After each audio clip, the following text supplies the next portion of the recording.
ବୃହସ୍ପତି ମହାଗ୍ରହ ବର୍ତ୍ତମାନ ଶୁକ୍ରଙ୍କର ରାଶି ବୃଷ ରାଶିରେ ଅବସ୍ଥାନ କରିଛନ୍ତି।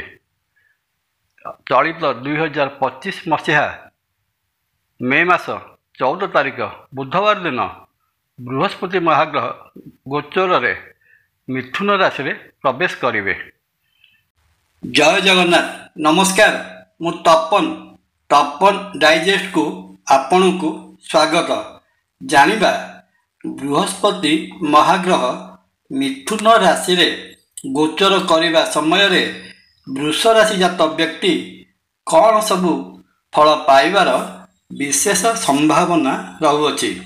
ଗ୍ରହ ଜଗତର ସର୍ବାପେକ୍ଷା ଶୁଭ ଗ୍ରହ ଦେବଗୁରୁ ବୃହସ୍ପତି ଦ୍ୱାଦଶ ରାଶିଚକ୍ରକୁ ଏକଥର ପରିଭ୍ରମଣ କରିବା ପାଇଁ ପ୍ରାୟ 12 ବର୍ଷ ସମୟ ନେଉଥିବା ବେଳେ ଗୋଟିଏ ରାଶିରେ ପ୍ରାୟ 13 ମାସ ପର୍ଯ୍ୟନ୍ତ ଅବସ୍ଥାନ କରିଥାନ୍ତି। ଜାତକରେ ଚନ୍ଦ୍ର ଥିବା ରାଶିର ଦ୍ୱିତୀୟ, ପଞ୍ଚମ, ସପ୍ତମ ଓ ନବମ ସ୍ଥାନରେ ବୃହସ୍ପତିଙ୍କର ଅବସ୍ଥାନକୁ ବିଶେଷ ଶୁଭ ଅବସ୍ଥାନ ବୋଲି ଜ୍ୟୋତିଷ ଶାସ୍ତ୍ର ବର୍ଣ୍ଣନା କରିଥାଏ।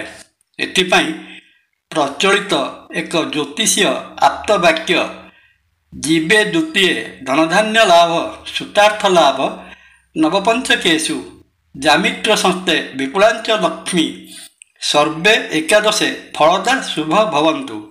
ଏହାର ସରଳ ଅର୍ଥ ହେଲା, ଜୀବ ମାନେ ବୃହସ୍ପତି ଜାତକର ଚନ୍ଦ୍ର ଥିବା ରାଶିର ଦ୍ୱିତୀୟ ସ୍ଥାନରେ ଅବସ୍ଥାନ କଲେ ବ୍ୟକ୍ତିକୁ ଧନ ଓ ଧାନ୍ୟ ପ୍ରଦାନ କରିଥାନ୍ତି।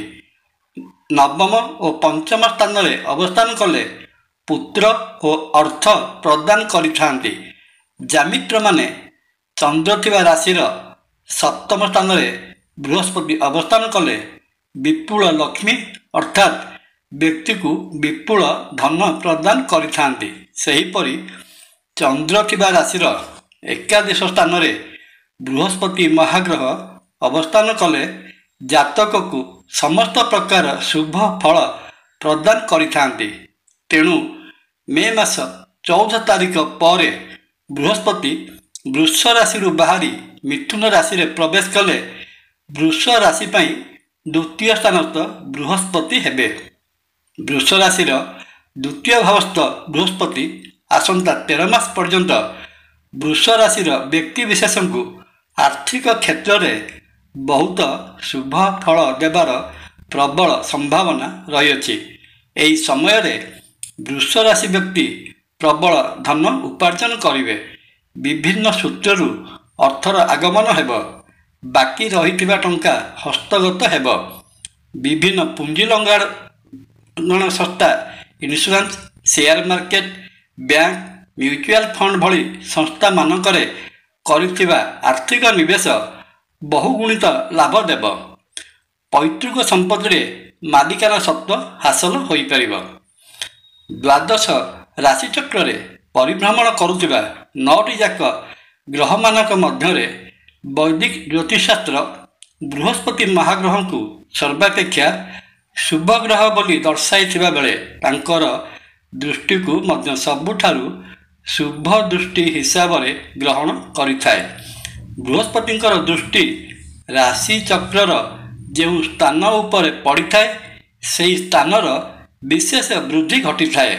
ଜାଣିବା ବୃଷ ରାଶିର ଦ୍ୱିତୀୟ ଭାବ ମିଥୁନ ରାଶିରେ ରହିଥିବା ଗୁରୁ ବା ବୃହସ୍ପତି ଜାତକ ଚକ୍ରରେ ବୃଷ ରାଶିର କେଉଁ କେଉଁ ସ୍ଥାନ ଉପରେ ଦୃଷ୍ଟି ପ୍ରଦାନ କରୁଛନ୍ତି ଏବଂ ବୃହସ୍ପତିଙ୍କର ଏହି ଦୃଷ୍ଟି ପ୍ରଦାନରେ ବୃଷ ରାଶି ଜାତ ବ୍ୟକ୍ତି କ'ଣ ସବୁ ଫଳ ପ୍ରାପ୍ତ ହେବାର ବିଶେଷ ସମ୍ଭାବନା ରହିଅଛି।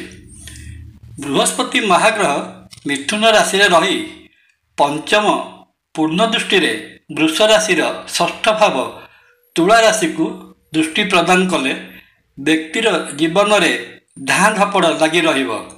ଏକ କଷ୍ଟକର ସମୟର ଆରମ୍ଭ ହେଲା ପରି ଜଣାପଡ଼ିବ। ଋଣ କରିବା ପାଇଁ ମନ ବଳାଇବେ। ଶତ୍ରୁ ବୃଦ୍ଧି ହେବେ। ଶରୀରରେ ନୂତନ ପ୍ରକାର ରୋଗ ଜନ୍ମ ହୋଇପାରେ। ବିଶେଷତଃ ମଧୁମେହ ବା ଡାଇବେଟିକ୍ ରୋଗ ପ୍ରତି ସତର୍କତା ଅବଲମ୍ବନ କରିବେ। ଏହା ସହିତ ଖାଦ୍ୟ ବଦହଜମୀରୁ ପେଟ ଯନ୍ତ୍ରଣା ଦେଖାଦେଇପାରେ। ଚାକିରି ଆଶାୟୀ ପ୍ରାର୍ଥୀମାନେ ଉଦ୍ଯୋଗରେ କାର୍ଯ୍ୟ ସିଦ୍ଧି କରିପାରିବେ। ଟିଚିଂ ଲାଇନରେ ଚାକିରି କରିବା ପାଇଁ ଆଶାୟୀମାନଙ୍କୁ ସଫଳତା ମିଳିବାର ବହୁତ ସମ୍ଭାବନା ରହିଅଛି। ଚାକିରି କରୁଥିଲେ ସହକର୍ମୀମାନେ ଅସନ୍ତୁଷ୍ଟ ରହିପାରନ୍ତି। ବୃହସ୍ପତିଙ୍କର ସପ୍ତମ ଦୃଷ୍ଟି ବୃଷ ରାଶିର ଅଷ୍ଟମ ଭାବ ନିଜ ଘର ଧନୁରାଶି ଉପରେ ରହୁଥିବାରୁ ଆୟୁଷ୍ମାନ ଯୋଗର ନିର୍ମାଣ ହେଉଛି। ଆୟୁଷ୍ମାନ ହେବେ, ସ୍ଥିତପ୍ରଜ୍ଞ ରହିବେ। ମେଡିକାଲ ସାଇନ୍ସ ବା ଆଇନ ବିଭାଗରେ ସମ୍ପୃକ୍ତ ବ୍ୟକ୍ତିବିଶେଷ ସଫଳତା ଅର୍ଜନ କରିବାର ବହୁତ ସମ୍ଭାବନା। ସୁନାମଧନ୍ୟ ହେବେ। ସାଧାରଣ ଜନତାଙ୍କ ପ୍ରଶଂସା ଭାଜନ ହେବେ, କିନ୍ତୁ ଗୁରୁ ନିନ୍ଦିକ ହୋଇପାରନ୍ତି। ଏହି ସମୟରେ ପୋତାଧନ ବା ଗୁପ୍ତଧନ ମିଳିବାର ମଧ୍ୟ ବହୁତ ସମ୍ଭାବନା ଦେଖାଯିବ। ବୃହସ୍ପତିଙ୍କର ନବମ ଦୃଷ୍ଟି ବୃଷ ରାଶିର କର୍ମକ୍ଷେତ୍ର କୁମ୍ଭ ରାଶି ଉପରେ ରହୁଥିବାରୁ ଆସନ୍ତା 13 ମାସ ପର୍ଯ୍ୟନ୍ତ ବୃଷ ରାଶି ବ୍ୟକ୍ତି କର୍ମମୟ ଜୀବନ ଯାପନ କରିବେ। କାମରୁ ଫୁର୍ସତ ମିଳିବ ନାହିଁ, କିନ୍ତୁ କରୁଥିବା କାର୍ଯ୍ୟ ବିଳମ୍ବରେ ସମ୍ପନ୍ନ ହେବ। ଜନସାଧାରଣଙ୍କ ସହିତ ଜଡ଼ିତ ହୋଇ ରହିବେ। ପବ୍ଲିକ୍ ଲାଇଫରେ ଥିବା ବ୍ୟକ୍ତିବିଶେଷ ଜନସାଧାରଣଙ୍କ ଦ୍ୱାରା ସମ୍ମାନିତ ଓ ପ୍ରଶଂସିତ ହେବେ। କ୍ୟାରିୟର କରିବା ପାଇଁ ଇଚ୍ଛୁକ ପ୍ରାର୍ଥୀ କ୍ୟାରିୟର ନିର୍ଣ୍ଣୟ କରିବା ପାଇଁ ଏହି 13 ମାସର ସମୟ ବହୁତ ଉପଯୋଗୀ ସାବ୍ୟସ୍ତ ହେବ। ଏ ତ ଗଲା ମୋଟାମୋଟି ଭାବରେ ବୃଷ ରାଶି ପାଇଁ ବୃହସ୍ପତି ଚଳନର ଫଳାଫଳ। ବୃହସ୍ପତିଙ୍କ ଚଳନରେ ରହିଥିବା ଅଶୁଭତ୍ୱକୁ ଦୂର କରି ଶୁଭ ଫଳ ପାଇବା ନିମନ୍ତେ ବ୍ରାହ୍ମଣଙ୍କୁ ଭୋଜନ ପ୍ରଦାନ କରନ୍ତୁ। ବୃହସ୍ପତିଙ୍କର ବୀଜ ମନ୍ତ୍ର ଓମ୍ ବ୍ରୂଂ ବୃହସ୍ପତୟେ ନମଃ ଜପ କରନ୍ତୁ। ପ୍ରତ୍ୟହ ବିଷ୍ଣୁ ସହସ୍ରନାମ ପାଠ କରନ୍ତୁ। ପରିଶେଷରେ ଶ୍ରୀକ୍ଷେତ୍ର ପୁରୀରେ ବିରାଜିତ ମହାବିଷ୍ଣୁ ଶ୍ରୀ ଜଗନ୍ନାଥ ମହାପ୍ରଭୁଙ୍କୁ ନିୟମିତ ଭାବେ ଦର୍ଶନ କଲେ ରହିଥିବା ସମସ୍ତ ଅଶୁଭତ୍ୱ ଦୂର ହୋଇ ଶୁଭଫଳ ପ୍ରାପ୍ତ ହେବେ। ଜୟ ଜଗନ୍ନାଥ। ଭିଡ଼ିଓ ଭଲ ଲାଗିଲେ ଲାଇକ୍, କମେଣ୍ଟ, ସବସ୍କ୍ରାଇବ୍ ଓ ସେୟାର କରିବା ପାଇଁ ଅନୁରୋଧ। ନମସ୍କାର। ତପନ।